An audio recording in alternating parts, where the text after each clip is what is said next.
हाँ जी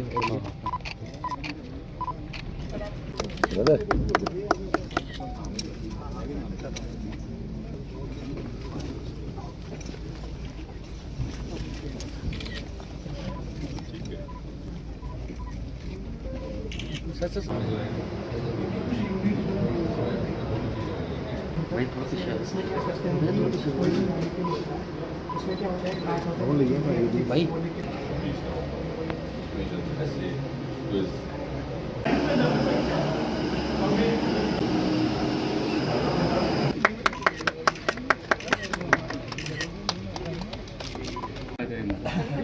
आप जैसे आते हैं नहीं, फिर हम उनको मरण थेरेपी के नहीं, बारे में आपने जो ट्रेन किए हैं बच्चे वो कहाँ? अभी मैं हुई हूँ, मेरे साथ जहाँ मैं ही आई हूँ, जिनको ट्रेन नदी का प्रोपराइटर खड़ा होगा तो कहना भाई इसके माता पिता जाके कह रहे भाई उसने तो अपना बिजनेस एस्टेब्लिश कर लिया, उसके साथ क्या हो रहा है। हम खड़े होकर कह भाई उसने तो अपना बना लिया, डायरेक्टर ने तो अपनी नौकरी संभाल ली। वो आए, वो they are the biggest motivators. वो कहे साहब हम यहाँ आए थे, हमें कुछ मालूम नहीं था। मैं अपना छोटा जिहा काम एक मशरूम का स्टार्टअप किया जिदे कन्नै मैं छोटे कोई 20 बैग लीते ते लेइयै मैं अपने ग्रां च जेह्ड़ा अपना कम्म खोलिया और 20 बैगों कन्नै मेरी जेह्ड़ी इनकम है वो लगभग कोई 4000 तक होई। उसे उतनी हम करते हैं जो हमारे फीमेल मेंबर्स का है ना, इसकी इतनी है जो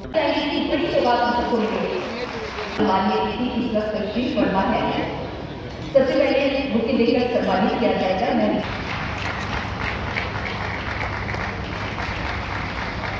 अलजीर काजी नबी अहमद सीनियर म्यूनिसिपल साइंटिस्ट और बाकी हमारी परंपरा बहुत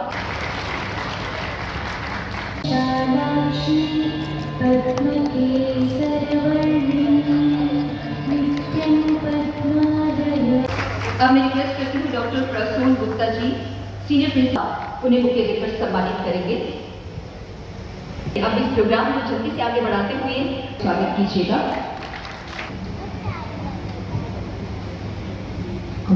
इस वाटर पार्क के लिए हिस्टोरिक दिन Rajesh Gokhale, secretary Maan Singh ji, vice chairperson Raghubandan Singh ji, startups, scientist, research for most important students, scholars, मेरी तरफ से रिस्पॉन्सिबिलिटी के उन्होंने किया।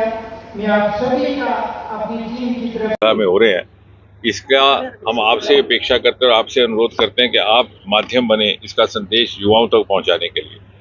और सच पूछिए तो ये विचार हमें 2014-15 में उस समय आया जब मोदी जी की सरकार बनी और हमने देखा कि देश भर में इस प्रकार के इंक्यूबेशन सेंटर और इंडस्ट्रियल बायोटेक पार्क्स की स्थापना हुई है, जिसके परिणाम स्वरूप युवाओं को अपनी रोजगार का एक नया विकल्प मिला जो सरकारी नौकरी से भी कई गुना अधिक मुनाफेदार है।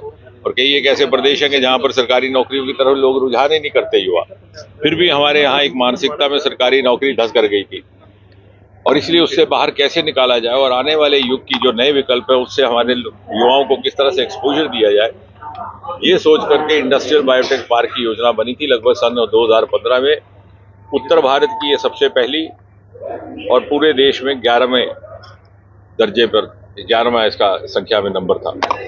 उसके बाद इस इमारत का निर्माण करने में थोड़ा वक्त लग गया, लैंड ट्रांसफर इत्यादि के इश्यूज रहते, तो 2022 में ये इमारत तैयार हुई।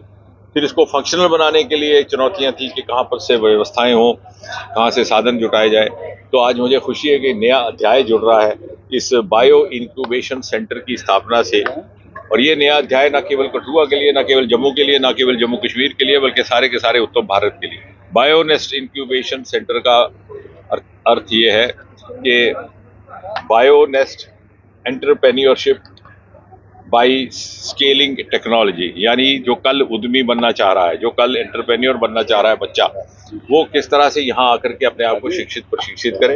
और जैसा कि हम सब समझते हैं, जानते हैं कि और कबूल भी करते हैं कि आने वाले समय में सारा उद्योग, सारी इकोनॉमी टेक्नोलॉजी ड्रिवन होने वाली है। तो किस तरह से टेक्नोलॉजी का उपयोग किया जाए उद्यमी बनने के लिए और फिर टेक्नोलॉजी को अपस्केल करके उसके अगले स्तर पर ले जाने। यहाँ पर वो सारी सुविधा उपलब्ध है जो इनको फ्री ऑफ कॉस्ट भी दी जाती है। यहाँ पर आके lab facility, tissue culture, information platforms मौजूद हैं, डिस्टिलेशन के, फर्मेंटेशन के, टिश्यू कल्चर्स की सुविधाएं उपलब्ध है और साथ ही साथ इंडस्ट्री को जोड़ दिया गया है। क्योंकि हमारा ये मानना है कि जितनी हमारी कम निर्भरता रहेगी सरकारी साधनों पर, उतना हम लॉन्ग टर्म सस्टेन कर सकेंगे। और आपने देखा आज यहाँ पर इंडस्ट्री लीडर्स की भरपूर उपस्थिति थी और इस इंक्यूबेशन सेंटर से जो आज हमने योजना बनाई है, प्रति वर्ष 25 स्टार्टअप्स तैयार करने की कैपेसिटी है, जिसका अर्थ ये हुआ कि आज देश भर में बायोटेक स्टार्टअप्स की संख्या है लगभग 11,000। सन 2014 में जब मोदी सरकार आई तो इसकी संख्या लगभग 50 या 100 थी। वैसे तो स्टार्टअप्स की कुल संख्या लगभग 2.25 लाख है, लेकिन बायोटेक स्टार्टअप्स की संख्या बहुत कम है। बायोटेक्नोलॉजी का तब लोगों को इतना रुझान भी नहीं था, लेकिन अब दुनिया ये मान रही है कि अगली रेवोल्यूशन जो होगी, इंडस्ट्रियल रेवोल्यूशन, वो बायोटेक्नोलॉजी ड्रिवन होगी। अब जमाना रहेगा बायो प्रोसेसेस का, रिसाइकलिंग प्रोसेस का, जेनेटिक प्रोसेसेस का, animal free milk, animal free मटर, एनिमल जेनेटिकली प्रोसेस्ड एग्रीकल्चर और अरोमा मिशन, जिसका यहाँ से आगाज हुआ जम्मू कश्मीर से, आज उसको देश के अन्य प्रदेशों ने अपनाया है। और आपको जानकर अली शाह जो पुरस्कार घोषित हुए हैं राष्ट्रीय स्तर के जो एनुअल प्राइजेज होते हैं, उसमें इस वर्ष का विज्ञान टीम पुरस्कार अरोमा मिशन को मिला है, जिसका ताल्लुक जम्मू कश्मीर और इस बैंगनी क्रांति के साथ है।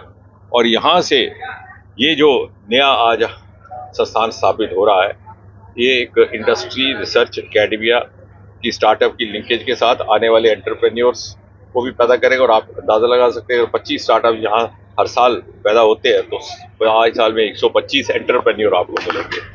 और मुझे लगता है कि आने वाले 5-6 वर्षों में खुद ब खुद नौजवानों का रुझान सरकारी नौकरी से हट करके इन संस्थानों की तरफ आकर्षित होगा।